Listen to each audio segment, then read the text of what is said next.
había obispos más comunicativos, pero hace casi 30 años. ¿Sí? No, más, a finales del siglo pasado. Sí. Ahora, a finales del siglo pasado había obispos más combativos. Ajá, combativos, que no le tenían miedo a la prensa, que se veía un mayor compromiso social, ¿no? Bajo Llave, el podcast de información socio-religiosa contada por los periodistas.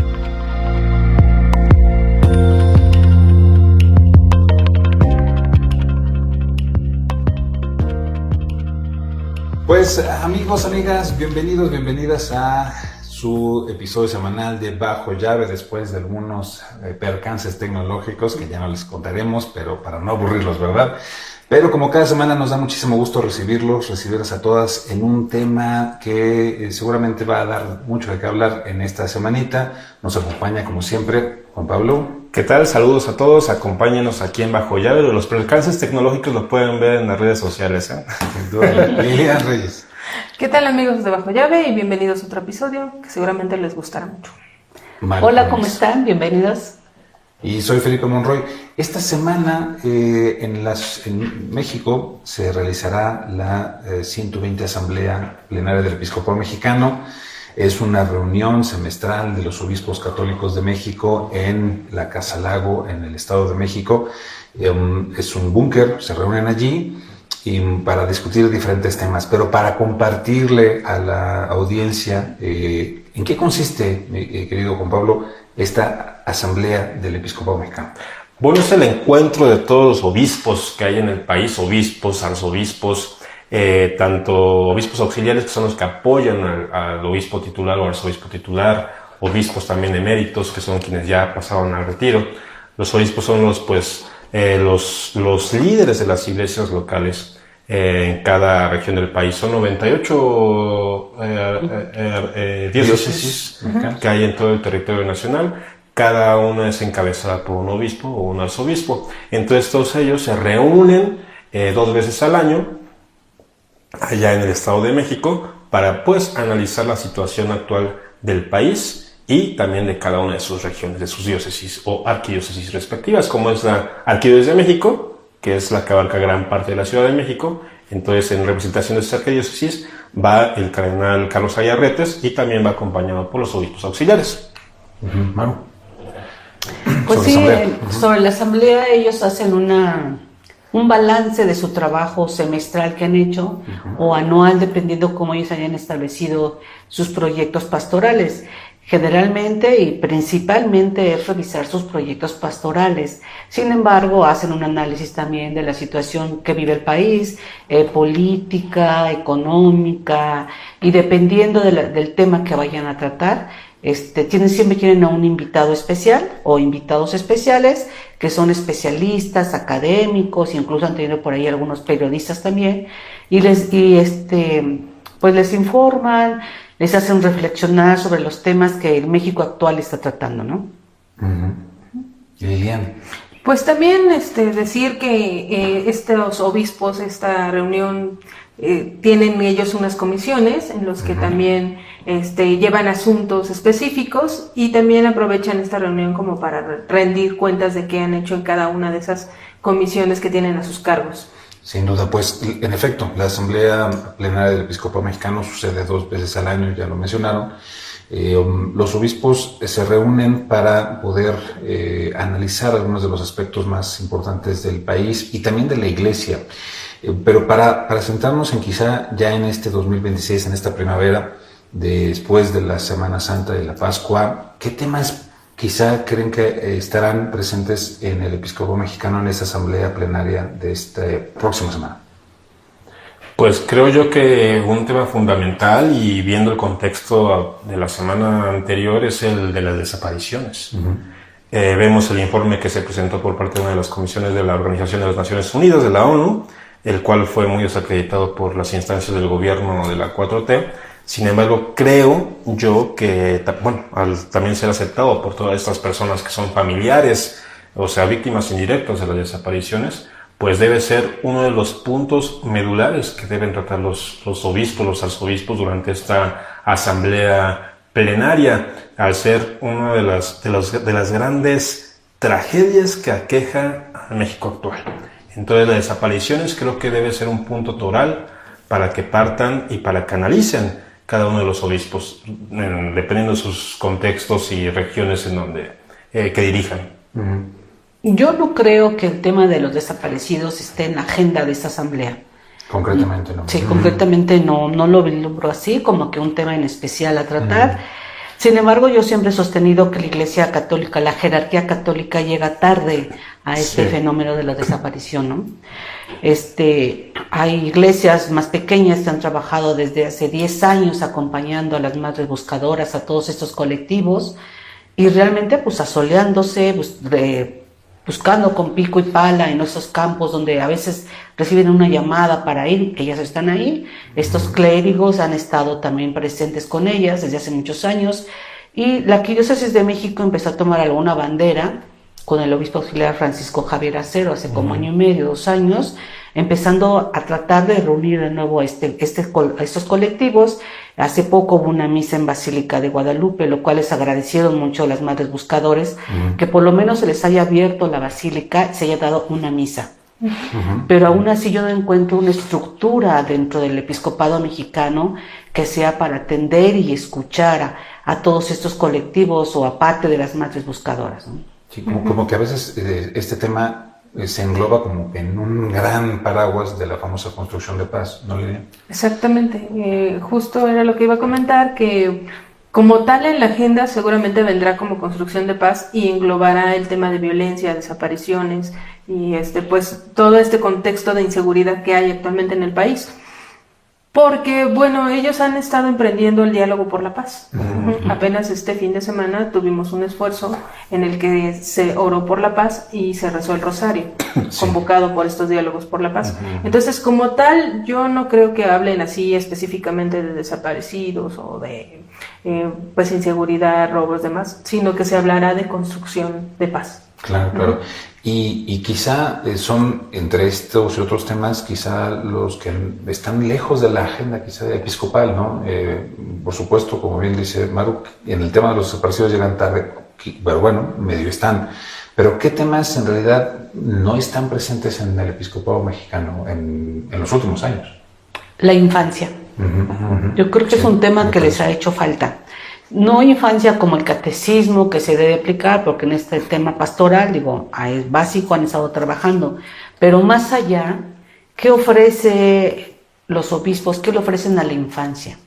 ¿No? Yo no veo que estén trabajando una defensa hacia una bandera fuerte como en otros países en contra de los abusos sexuales de los sacerdotes a los pequeños, ¿no?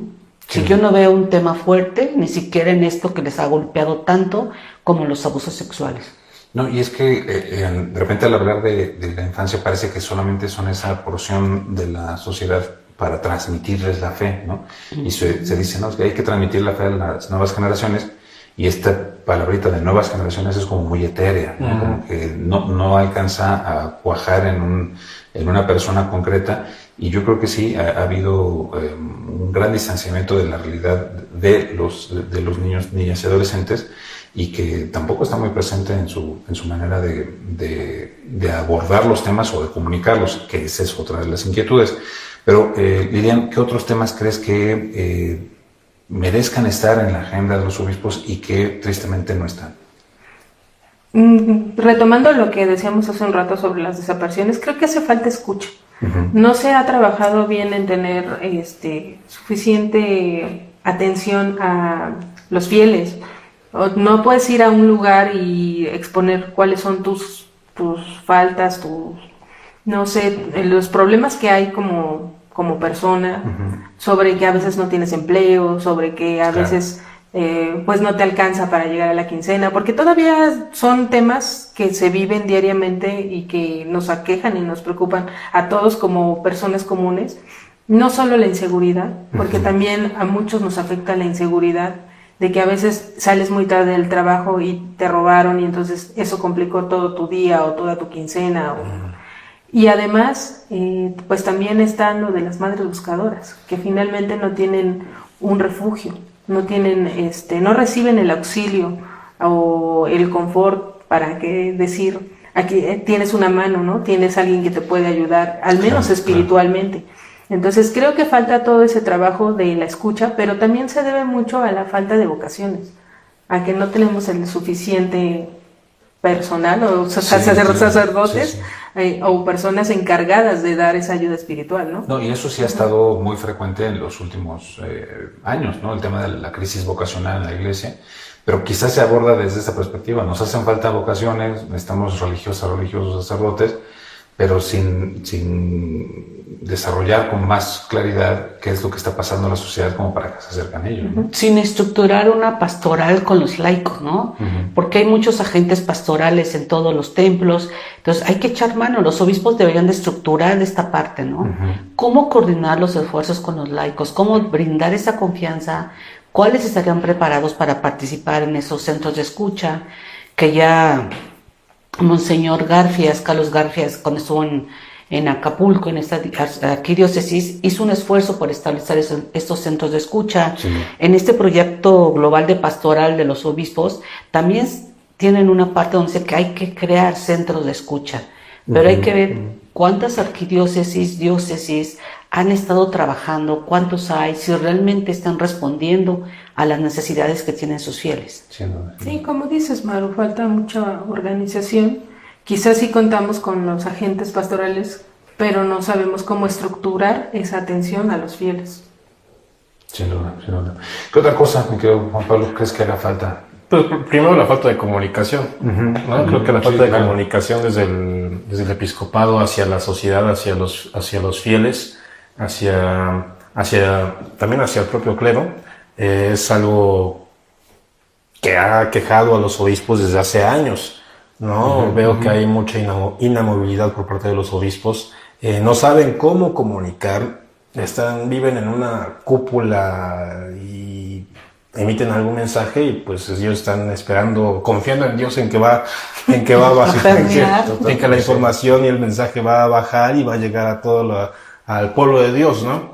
Entonces creo yo que la falta de comunicación por parte de los obispos, la falta de confianza con los medios de comunicación es también algo muy importante que ha faltado en los últimos años. Platicábamos con Maru, ¿no? De que pues tal vez había obispos más comunicativos, pero hace casi 30 años. No, más, a finales del siglo pasado. Ahora, si a finales del siglo pasado había obispos más combativos, que no le tenían miedo a la prensa, que se veía un mayor compromiso social, ¿no? Que realmente hablaban y veías que en sus diócesis estaba trabajando. Ahora, realmente este trabajo no es muy visible y aparte que los obispos pues no les interesan los medios de comunicación. Yo recuerdo en algunas asambleas que se tardaban en salir los obispos a la conferencia de prensa y nos decían es que ningún obispo quiere salir a dar la conferencia, ¿no? O sea, desde ahí ninguno quería salir a dar la cara. Ni siquiera porque nos iban a decir qué es lo que habían tratado o a medio decir lo que trataban. No, ellos lo que le tenían miedo eran las preguntas de los reporteros. Sí. Y es que en verdad estas asambleas plenarias, en este caso la 120, ¿no? La 120 son tal cual bajo llave. O sea, a diferencia de otras asambleas de obispos como en España, en Estados Unidos, estas son herméticas, completamente cerradas. Los periodistas llegamos tal cual por invitación y en un autobús, porque es en el Estado de México, en Lago de Guadalupe. Entonces allá se hace un búnker en donde pues para encontrar a los obispos está bastante complicado. Primero perseguirlos y luego que y luego que quieren responder. Primero entrar. Sí, porque explícales, es un búnker eclesiástico que lo comentábamos, ¿no? Está amurallada toda la protección. Sí, les decían también, se puede llegar a pie, pero después de caminar unos 30 minutos a descampado, ¿no? Y encuentras un portón con vigilantes que si no vas con previa cita no puedes pasar. Entonces pues te quedas afuera del portón, ¿no? Sí, es terrible, pero además en el pasado, y lo comentaba Maru también, la conferencia de prensa, el acercamiento con los periodistas se hacía en un espacio en el mismo edificio donde convivían los obispos y trabajaban durante la asamblea, entonces era como más natural encontrarte con ellos, haciendo lo que están haciendo en la asamblea. pero de unos años para acá se construyó un anexo lejano al edificio donde conviven los obispos para que los periodistas literalmente no se crucen con los obispos, no haya manera de verlos ni siquiera de lejos. Y esto me parece que es este síntoma de distanciamiento, de lejanía del episcopado, pues sí, con los medios de comunicación, pero también quizá un poco con la sociedad misma. Sí, totalmente. Totalmente ponen una barrera, los obispos están poniendo una reja, Uh-huh. sí. Es sorprendente, es una reja dentro de un complejo ya amurallado. Sí, o sea, si la Suprema Corte es lejana, el episcopado también es igual o peor de lejano. Pues bueno, y ahora, ¿quiénes son los protagonistas un poco de la asamblea? Evidentemente está el presidente de la conferencia del episcopado, Ramón Castro Castro, el secretario general, Héctor Mario Pérez Villarreal, está también el tesorero, que es el arzobispo de San Luis Potosí, Jorge Alberto Cavazos Arizpe. Están quizá como protagonistas estos personajes siempre cercanos a la Secretaría General, que es la Comisión Episcopal de Pastoral de la Comunicación, que lleva la parte de comunicación institucional, y ahí están algunos obispos y voceros. Pero ¿cómo llegan estos obispos a esta asamblea? Es decir, estos personajes, pues, ¿qué tan visibles son en nuestro 2026? O sea, Ramón Castro Castro, Héctor Mario, Jorge Cavazos Arizpe, ¿qué tan visibles son como líderes de este colegio episcopal mexicano? Pues el más visible es el presidente, que es Ramón Castro Castro, el obispo de Cuernavaca, ¿no? Pero pues era visible de un poquito antes, cuando era secretario general, pero ahorita como presidente también está totalmente alejado de los medios. Solamente yo le he escuchado algunas entrevistas en algunas radiodifusoras o televisiones que él considera que son las de mayor impacto, pero a otros medios no los da. Conferencias de prensa, pues, se ha suspendido. El secretario general tampoco da conferencias de prensa, es muy poco visible. Sacan algunos comunicados, algunos combativos, sobre todo en contra de la 4T, que ha sido una dinámica que Ramón Castro y Castro, Monseñor, ha seguido durante todo, desde que era secretario general y ahora como presidente, ¿no? Y más allá, no se conocen a los obispos, ¿no? Por ejemplo, al sacerdote que está encargada de la pastoral de comunicación o al obispo, pues no se les ve visible. Antes yo me acuerdo de un padre, Omar Sotelo, claro. Era muy activo, se le conocía quién era. Un padre también legionario de Cristo, que también se le conocía mucho, que él era el secretario que estaba a cargo de esta área pastoral, pero ahora no los conocemos, ¿no? O sea, simplemente hasta ellos, que son los encargados de la comunicación, están alejados de los medios. Sí, eso es una pena. O han apostado por otros medios. O han apostado por otros medios, también es otro. Porque también los hemos visto mucho en redes sociales, porque ahora piensan que las redes sociales los van a acercar más a los fieles, ¿no? Cuando que a veces el mensaje nosotros lo interpretamos de mejor manera, porque ellos dan el mensaje que les quieren dar, ¿no? Con esa transmisión a redes sociales a través de YouTube, ellos comunican lo que quieren comunicar. Pero nosotros como periodistas somos los encargados de hacer el análisis de todas esos mensajes, esas palabras que nos están transmitiendo los obispos, ¿no? Y meterlos en el entorno. Pero es unidireccional, ellos dicen lo que quieran decir, nosotros pero no hay un diálogo, ¿no? Pues no, desafortunadamente no, porque nos limitan a 4 preguntas. Sí, pero es lo que vemos, mira, hay por ejemplo en la Arquidiócesis de México, el cardenal Carlos Aguiar Retes, ¿no? Mucho trabajo de ese equipo de comunicación a través de redes sociales, pero él es cero acercamiento con los fieles de su arquidiócesis. Entonces no puedes tratar de mover todo en redes cuando no hay un acercamiento con tu feligresía. Se va a la basílica donde... O sea, mucha gente no conoce todavía quién es el cardenal, pese a que lleva como 5 años aquí. ¿Quién es su cardenal, no? Algunos todavía recuerdan a Norberto Rivera, que fue el que sí visitó y que tenía más comunicación, y a lo mejor por la problemática que se le aventó durante todo su periodo que estuvo, pero lo recuerdan a él, no recuerdan a Carlos Aguiar. Entonces, ese trabajo de redes, pues al menos aquí en la Arquidiócesis de México, ha fallado. Sí, yo creo que es una trampa ahí el tema de la masividad de datos en lo digital, ¿no? O sea, tenemos 200,000 followers, no sé qué, pero... ¿Qué tal impacto, no? Dan impacto, pero en realidad pues se virtualiza al pastor, ¿no? Y esa lejanía puede ser una de las cosas que Liliana dice. Si hace falta escuchas que quizá pues todo está haciendo a través de las redes sociales y eso pues distancia al personaje pastoral de la opinión pública, del espacio público y de la ciudadanía en sí. Ahora, hay que reconocer que también la asamblea es un espacio de poder político, ¿no? Es decir, desde toda la vida el episcopado mexicano en la conferencia de la asamblea recibe a los personajes políticos del momento, ¿no? Cuando hay campañas presidenciales recibe a los candidatos. Una vez que ya ganaron algunos de los candidatos, el presidente o presidenta los recibe también en medio de esta asamblea. Son sus momentos especiales. Durante todo el periodo en el Estado de México se ofrecía un banquete a los obispos, porque evidentemente muchos obispos vienen de todas partes de la República y lo recibe el gobernador del Estado de México. Con Delfina Gómez ha pasado diferente, pero también hay un espacio, ¿no?, para trabajar con las autoridades civiles. ¿Qué temas quizá son los más ríspidos o los que necesita dialogar fuertemente la conferencia del episcopado, los obispos, con el poder político y particularmente el gobierno federal? Yo creo que la libertad religiosa es un tema que los obispos vienen como que arrastrando y que no han logrado concretar en algunos acuerdos una mayor libertad religiosa en México, ¿no?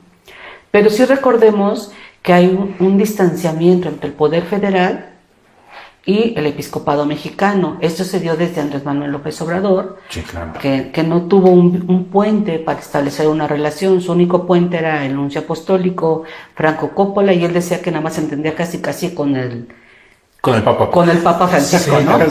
Sí, claro. Porque los obispos de aquí no eran como merecedores de su atención. Y Andrés Manuel siempre fue muy crítico al episcopado, pero decía, yo sí sigo a Francisco, es el único católico. Por eso el episcopado fue muy crítico también, con él, claro, hasta la fecha, ¿no? Sí. Entonces hay un rompimiento muy fuerte que la actual presidenta no ha logrado romper. Ese distanciamiento continúa.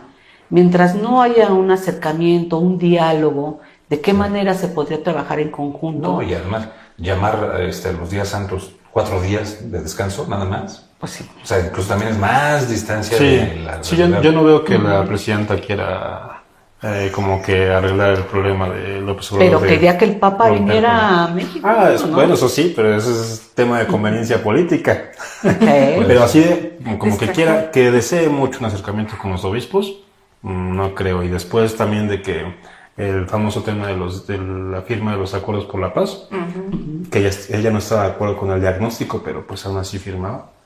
Es verdad, claro, así es. Pues libertad religiosa es un tema que... Debería de ir como en otros años siempre el encargado de gobernación. Sí. Habría que ver si en esta ocasión la Secretaría de Gobernación accede a ir y ver qué acuerdos pueden tratar ahí, ¿no? En un tiempo que estuvo muy fuerte, trataron acuerdos sobre migración, por ejemplo, ¿no? Claro, Esta atención a migrantes, pero bueno, eso ya se fue varios años. Entonces ahora yo no sé si vayan a tratar algo, si es que asiste, pues de desaparecidos o algún otro tema que traigan ellos en agenda, ¿no? Sí, porque pueden colaborar, o sea, hay unas grandes áreas de oportunidad para colaborar en instituciones religiosas y del Estado mexicano. Pero ¿qué otras carencias crees, querida Lilian, que no han sido abordadas suficientemente en esa relación? Pues venimos de la fractura, que es evidente.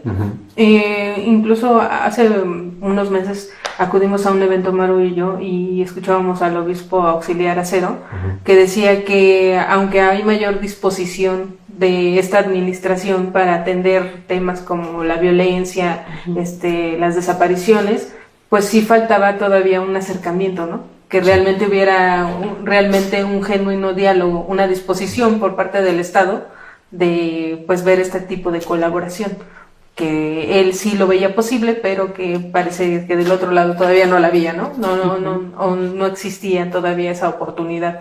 Entonces, pues seguramente habrá que exponer en esta reunión de obispos que el tema de inseguridad sigue, que esperemos que no disminuya o no quede cegado por el Mundial de Fútbol. Bueno, claro, sí, también también es otra preocupación mías.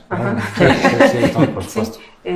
Pero bueno, viene un evento internacional y pues sin duda la inseguridad será uno de los temas fundamentales que tendrán que tocarse y que tendrán que ponerse pues sobre la mesa para que no lleve también una consecuencia internacional, ¿no? Que digan, no, pues no vayas a México, ¿no? Seguramente. Llevamos muchos años que sí. vengan a México. Pero a ver, Felipe, Ajá. tú tienes como que los temas más concretos que se van a tocar. Platícanos, Los temas a ver, más concretos. algunos. Sí. No, la verdad que desde Sí, hace... La agenda. No, desde hace muchos años, desde el 2016 que viene el Papa Francisco en la catedral, se dicen varias cosas y no es la más famosa, pero sí le dice a los obispos hagan un plan. O sea, ustedes tienen todo, como el clásico de México tiene todo, ¿no? Tiene ríos, Si no mares, son playas. guapos. Ajá. No, ustedes tienen todo, tienen todavía una feligresía que cree, tienen una juventud pujante, tienen unos niños y jóvenes y adolescentes que tienen mucho para dar. Me sorprende que no tengan un plan. Entonces el Papa le dice, hagan un plan. Y en efecto los obispos se encierran durante varios años a trabajar y escribir este proyecto global de pastoral, que aquí lo tenemos. Aquí lo tenemos para que vean. Este plan, este proyecto global de pastoral, pues fue difícil de hacerlo, ¿no? Pero además, una vez que se aprobó y lo votaron todos los obispos, parece, y me da la impresión de que se olvidó mucho. Pero obviamente está traspasado por la pandemia y muchas otras cosas, pero aquí yo les decía hace rato, así como les hacen a los políticos en las convenciones de libros y les preguntan cuáles son sus 3 libros favoritos y se hacen bolas en no contestar ninguno, yo apostaría que si le preguntamos a los obispos de México cuáles son las 6 opciones pastorales o las opciones ya concretas de trabajo, no las van a poder enumerar. O sea, Ahorita los 6 sin menos compromisos. nos van a querer dejar pasar. No, bueno, sin duda, pero ¿a qué me refiero? Que ahí hay un proceso, hay una serie de acuerdos que se hicieron en el interior del episcopado y que quizá no son fáciles de instrumentalizar a ras de suelo, ¿no? Y ahí es donde quizá falta mucho. Con el Papa León XIV, cuando llega, dice, recuperemos de Francisco la sinodalidad, ¿no? Trabajar juntos, caminar juntos.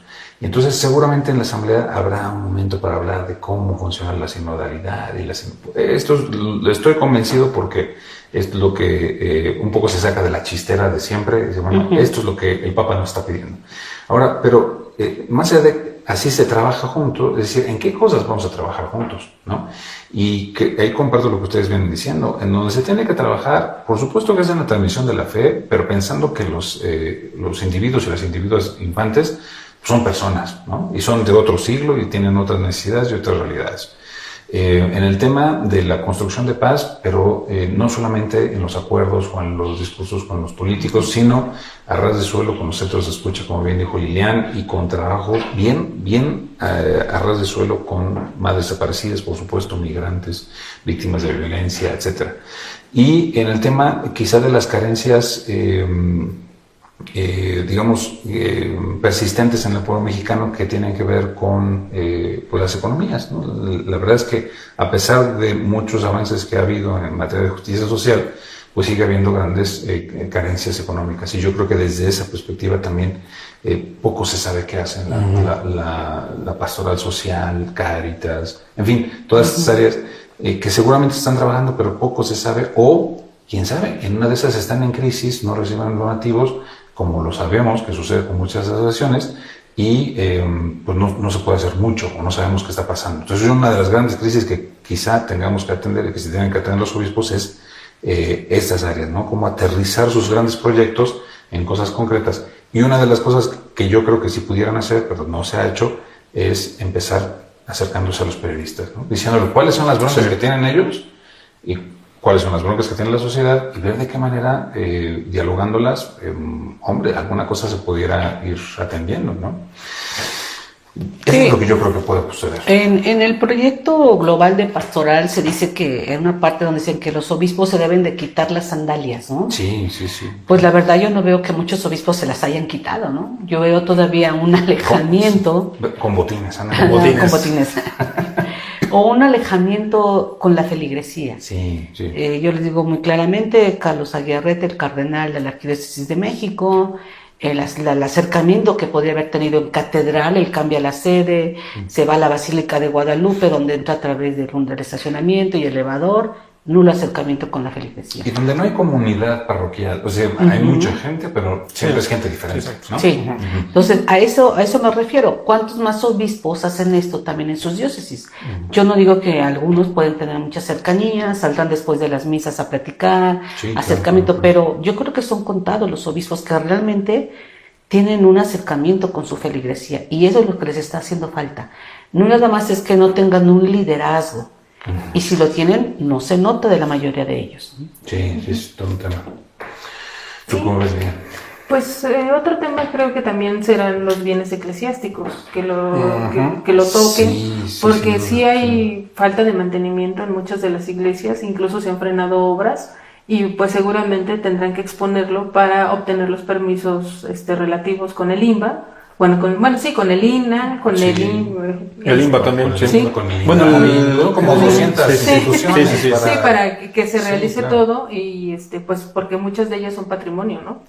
Sí, pues, obviamente todos los templos previos a 1892 son propiedad de la nación, muchos son históricos, necesitan mantenimiento. Sobre todo los dañados, por ejemplo, la ruta de los conventos, que fueron dañados durante el sismo de 2017, pues creo yo que la mayoría sigue, pues no muy bien. Comentaba Maru que ya había una... Sí, y el episcopado hizo un informe de cuántos templos fueron dañados y las estructuras que habían sido dañadas. Pues realmente yo creo que la mayoría no han sido atendidos, pero en el centro histórico, ya desde hace muchos años, desde que estaba el cardenal Norberto Rivera Carrera, se hizo un programa de adopta un templo. Claro. Entonces, algunos templos que se pueden haberse ya reconstruido en el centro histórico ha sido gracias a los empresarios, ¿no?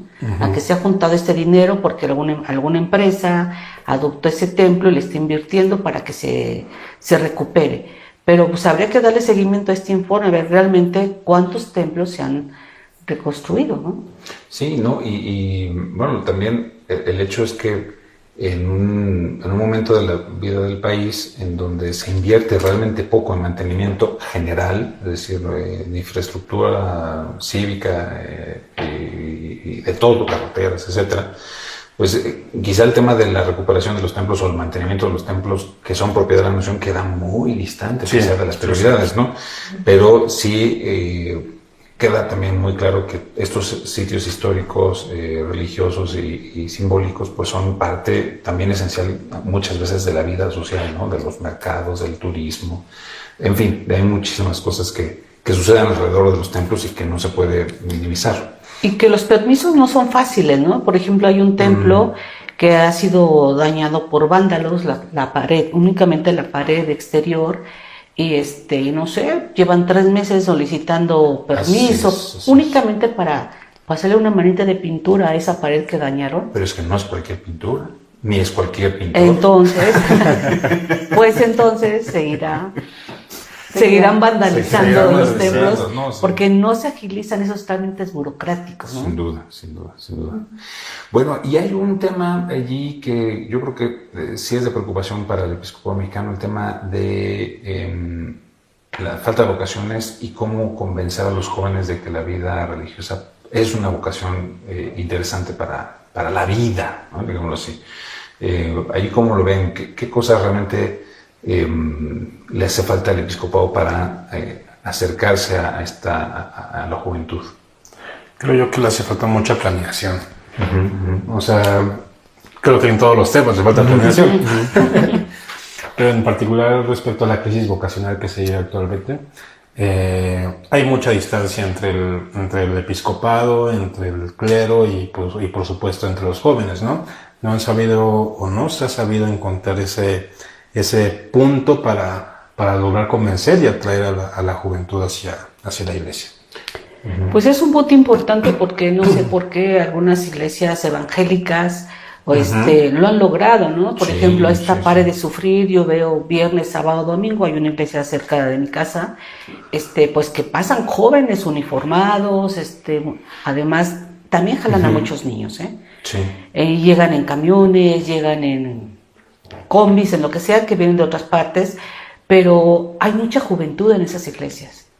Y en las iglesias cercanas yo no veo la juventud que veo en esa iglesia, ¿no? Sí, se ve muchísimo Entonces, adulto mayor. pues, podrían pedirle un asesoramiento ahí a estas Sí. iglesias, o ver, estudiar qué es lo que a ellos sí les ha funcionado. ¿Por qué la iglesia católica, en lugar de atraer jóvenes, los está perdiendo? Sobre todo en las grandes ciudades, ¿no? Sí, sin duda. Sí, yo creo que es cuestión de sensibilidad, ¿no? También de Claro. escucha, de saber qué él como iglesia puedes ofrecerle a las generaciones, a las nuevas generaciones, ¿no? No es cuestión de tradición nada más, sino de también, pues, hacer tu labor pastoral. De decir, mira, aquí nosotros como iglesia te ofrecemos esto y esto y esto, Claro. y evangelizar, ¿no? Realmente la evangelización, porque también ahora con estas cosas de las catequesis que duran 2 o 3 años, Sí, y luego la sí, confirmación, claro. que Sí, también claro, otros 3 claro. años. Todos los trámites. Sí, se vuelve muy burocrático el asunto, y entonces también esos jóvenes dicen, no, pues ya no quiero hacer la primera comunión, ¿no? Ya mejor me lo ahorro, mejor no voy a Los hacer. jóvenes o los papás. Sí, de también. ellos mismos, Sí, también. no te vayas a meter tanto tiempo allí. Sí, exactamente. Entonces, En fin, bueno, pues ya escucharon, en verdad ahí los obispos serán más o menos unos 150, 160 obispos, ya contando residenciales, eméritos, auxiliares, etcétera, añadidos, porque además van otros representantes de las diferentes instancias episcopales, la Universidad Pontificia de México, el Colegio Mexicano en Roma, obviamente institutos de formación teológica, la comisión de la Basílica de Guadalupe, en fin, residencias sacerdotales. Es un mundo de lo que sucede en medio de la Asamblea Plenaria de los Obispos. Y por supuesto estaremos muy al pendientes, ya a manera de conclusión y para compartir con nuestra audiencia y con nuestros queridos señores obispos que seguramente escucharán el podcast. ¿Cuáles son quizá los acentos que creen que deberían tocar el episcopado mexicano y que no deberían pasar muy por encima ni muy de largo? Pues primero que dejen de pensar que el cielo es azul y blanco y dejen de tener miedo y se pongan a trabajar, ¿no? Sí. ¿No? Creo que sin temores aborden los temas, las verdaderas problemáticas que hay en el país, que hay en sus respectivas diócesis, que generalmente son los mismos, nada más que a menor escala, y que aborden el tema de los desaparecidos. Lilian. pues que dejen de tenerle miedo a la prensa.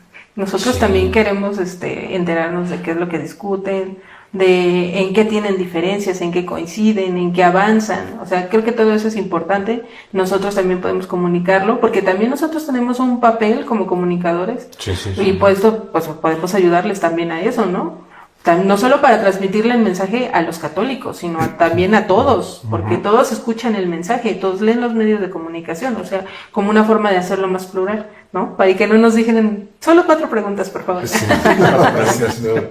Mar. Pues yo los llamaría realmente a ponerse las sandalias. Claro. A ponerse las sandalias, a conocer a su feligresía, y concluiría con un comentario. Hace poco estoy platicando con la historiadora y politóloga Mónica Uribe, Ajá, claro, que conoce sí, muy sí. bien la jerarquía católica desde hace muchos años. Ella me dijo que los actuales obispos están en una inmovilidad clerical generalizada, Sí. que es muy grave, Sí, que tienen una imagen desgastada por todos los abusos sexuales de los clérigos, y también que deben de ser transparentes. Y en esa transparencia es a la que nos referimos nosotros. Conocen ellos sus informes de las pastorales, cómo están trabajando, pero más allá de ese bajo llave que están en su muralla del episcopado mexicano, nadie más lo conocemos, ¿no? Sin duda, es una deuda social que tiene justamente, ¿no?, el episcopado. Y compartiendo, y además pues sumándome a todas estas inquietudes que han manifestado aquí los colegas, pues también que no se dejen llevar por las modas. Es muy tentador subirse al tren del mame, como dicen ahora. Como viene el Mundial, seguramente querrán decir alguna cosa del fútbol. Yo creo que no Esperemos tendrían que hablar, viendo que hay muchísimas más urgencias y otros temas de mayor interés entre la ciudadanía y la Iglesia Católica Mexicana. Pues nada, pues nos despedimos. Los escuchamos la próxima semana, por supuesto, aquí en Bajo Llave, Juan Pablo Reyes. Escríbanos, denos sus comentarios, estamos al pendiente. Saludos. Lilian Reyes. Hasta la próxima, amigos. María Eugenia Jiménez. Hasta la próxima. Mándenos algún tema que ustedes quieran que tratemos y con mucho gusto lo analizamos. Soy Felipe Monroy y nos esperamos ver y escuchar Aquí en Bajo Llave. Bajo Llave. Ahí. Bajo Llave, el podcast de información socio-religiosa contada por los periodistas.